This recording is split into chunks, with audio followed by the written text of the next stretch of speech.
Steve, if we could start just by asking how difficult the decision this has been to make for you. Well, given the result the other night, it just seemed the right thing to do, the right timing. Last season, I had a decision to make whether to continue. I wanted to erase relegation from my mind. My way to purge that would be to have got the club back in the Premiership. The result the other night obviously guaranteed that we weren't going back in the Premiership, and in my mind I just, as I say, thought it was a full stop. My contract came to a finish anyway, and I just informed the chairman. We had a chat, as we've done every the end of every season, and I just said to him, it's time to go, and it's time for a fresh man to come in and reappraise everything and give it a new lick of paint. You didn't wait very long after the full-time whistle to make your decision. Was it always in your mind that if Reading weren't to get promoted this season, you would walk away? Probably, yeah. That was my intention. My sole intention was to get promotion. That was the only reason. I wanted to continue. I felt we were good enough to get promotion. The quality of the two strikes against us the other night, I think, sort of proved to me that it just wasn't meant to be. And in that case, it's I thought a full stop, bring things to an end, my era at the club, and time for somebody else, as I say, to just have a tinker, a fresh appraisal of the playing squad and the direction the club and the team is taking. And I think it's right for the club and right for me. Despite obviously not getting promoted this season, how proud are you of everything you've achieved over the past 5.5 years here at Reading? Well, during those 5.5 years, I've always felt myself to be very, very lucky to be manager of this club. And again, I think it was just the right fit at the right time. I served a long apprenticeship in management, and to come here at the time I did, everything was just fit really nicely. And I think that reflected in results. We got promotion, we had a great first year in the Premiership, and we missed out on goal difference. And then this year, of course, we finished fourth, which is creditable, but not good enough, and not what I thought the squad was capable of doing. For 2/3 of the season, I thought we looked very, very strong and competent and well capable of getting promotion. And then the final third, I would have to say we let ourselves down. And again, because of that, and just the timing of everything, it's time for us all to move on, I think. So what next for you then? I mean, I know it's quickly to ask, but obviously that you're being linked with other jobs. A job at the FA is being touted. No, I think it's just time for a break. I've done 8 years on the bounce. Before that, I'd done a long time, and you never get a chance to draw breath ordinarily at this stage. I go straight on holiday and then come back, and you're preparing for the next season. I think it's time for me to just have a break. I want to go and watch other people work. I want to try and continue my education as a football manager, have a good break away from everything.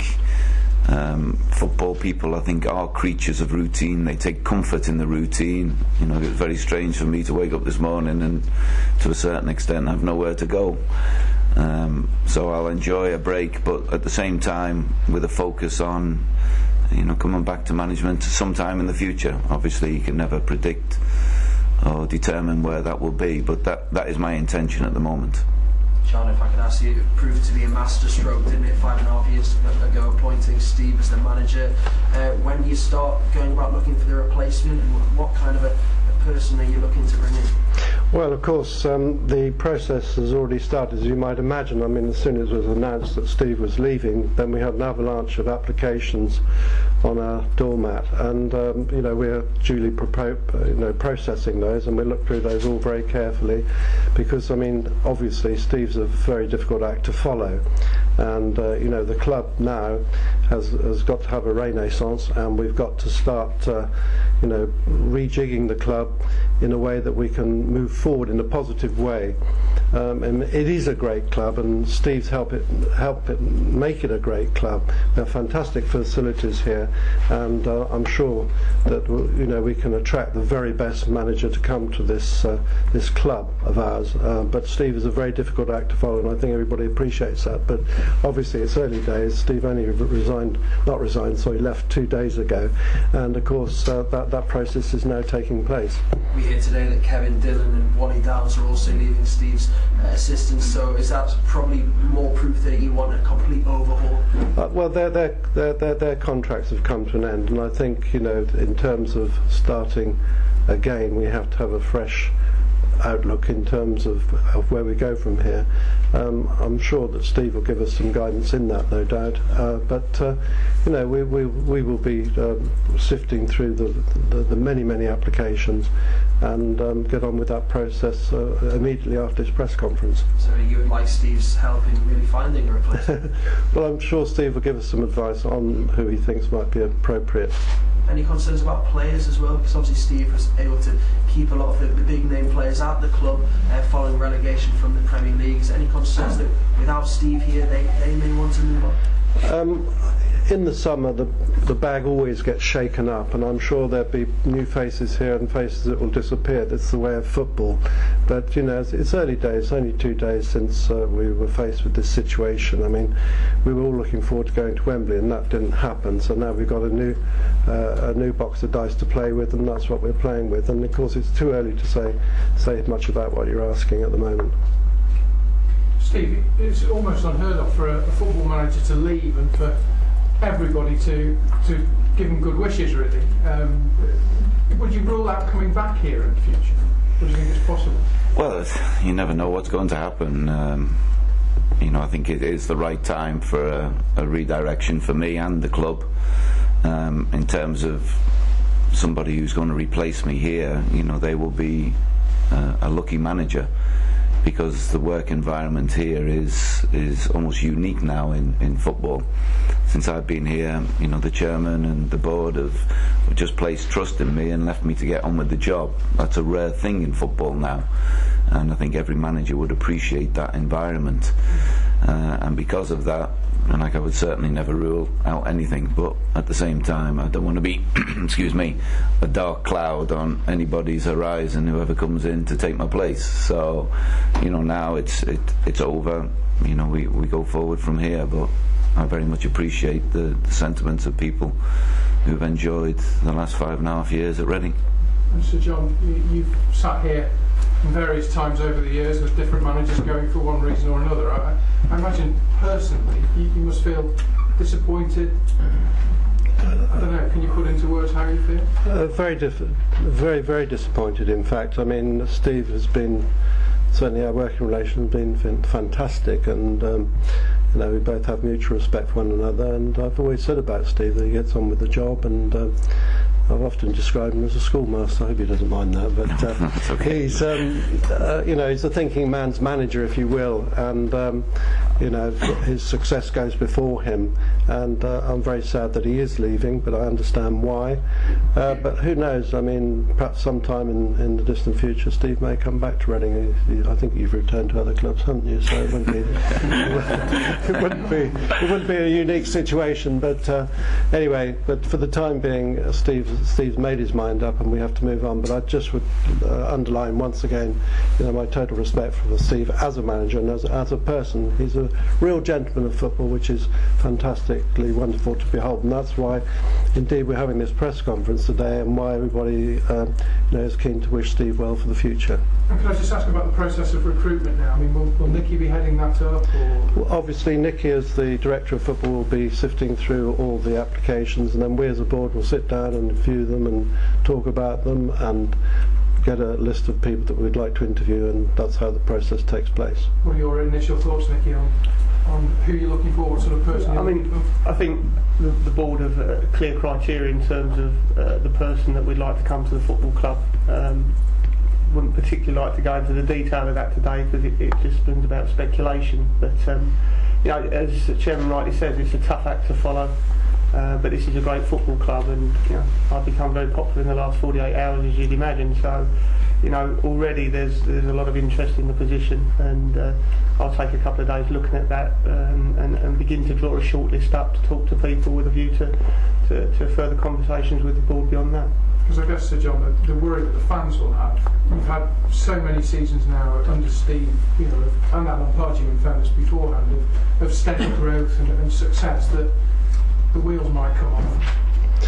Well, I mean, football's a mercurial business, but all I can say is the fact that we have a will to go forward with the club and a determination to go forward with the club. So I don't see that happening, but obviously it's clearly fundamentally important to make the right decision in appointing a new manager, and that's what we're obviously about.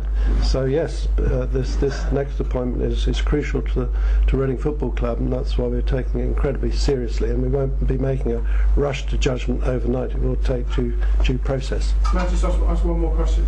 Your own position, because obviously you've made no secret of the fact that you want to sell the club. Clearly that's going to be more difficult in the Championship, but you're not going to walk away, you're not going to take a knockdown price, you're going to stay, are you? Certainly, you know, I've always made my position quite clear. My position was that if we were lucky enough to get back to the Premiership, then in the Premiership in this day and age you need incredibly deep pockets, and had we got to the Premiership then I would be looking around for my benevolent billionaire, but we're not there, we're in the Championship, so the fight goes on, and I'm just determined to get Reading back into the Premiership this forthcoming season so that I can then be able to try and find that rich billionaire. So no, I'm with the club and 100% behind it at the moment. Thank you very much. Radio questions? Steve, did you make up your mind, whatever happened, that you were going to leave, even if you'd won at Wembley? Had you just had your time here and it was time to move on? No, I don't think so. Obviously, if we'd gone through to Wembley and won or just got automatic promotion, then it's a different playing field. It would have been a consideration, I must admit, because, you know, nowadays, as the chairman has alluded to there, you need very, very deep pockets to be truly competitive in the Premiership. You know, we were there for 2 years. The first year we had a great year. The second year we struggled from day one. And it is a game of finance in the Premiership. You know, the secret of success, as is shown every year where you can predict the top 4 teams, is that if you have more money than anyone else, you buy the best players and then you have the best team. And to be competitive lower down, it's a hard thing to do, and I don't think anybody enjoys a season where to finish 4th from bottom is seen to be a great success.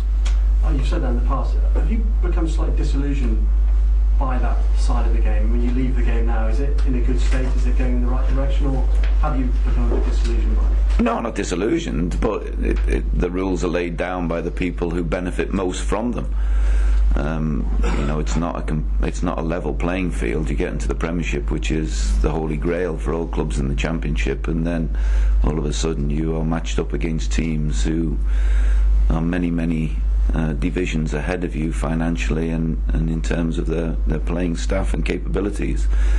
So, as I say, I think all any manager would want, unless you're fortunate to manage one of the top 4, is a level playing field.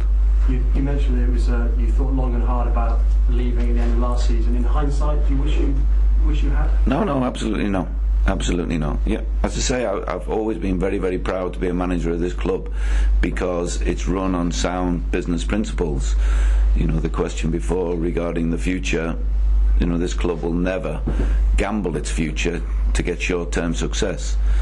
It looks after itself, it pays for itself, and, you know, it in many ways it's a skeleton that many other clubs could try and follow.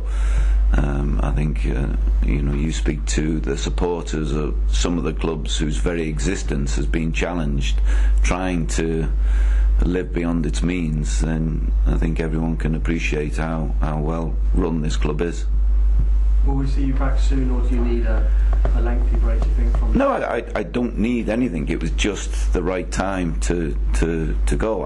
I will take advantage. As I say, I would like to continue my footballing education by watching other people work, see what the current and new trends are in football. I obviously have to travel a little bit to see that, but after that I would like to come back in I am a manager. That is my job, and the timing of that, I don't think anyone can say, but I will enjoy certainly a summer.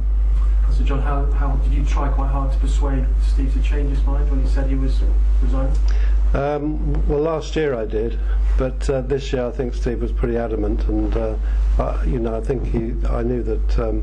Well, we just had the conversation as Steve mentioned a couple of nights ago, and clearly Steve wanted to have a break from it for the time being, and it was a mutual thing of respect, and just I honoured what he was saying, and so that's how it was. And how difficult will it be to replace him, because he has become part of the furniture here? Well, I think I've already answered that. It's going to be incredibly difficult, and of course we're looking for that needle in a haystack, quite frankly, because Steve is an immense act to follow, and it is going to be very challenging for us. And so, yes, so are you looking for a young manager, an experienced manager, or from within? all of those.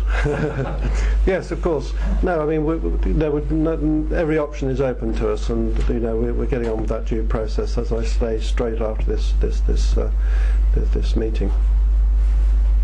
Steve, sorry, it's a bit of an embarrassing one, but I've been told I have to ask you. On behalf of listeners to Heart in Berkshire and North Hampshire, will you stay at Reading if I give you a kiss? That's really made his mind up. Perhaps we can discuss this in private.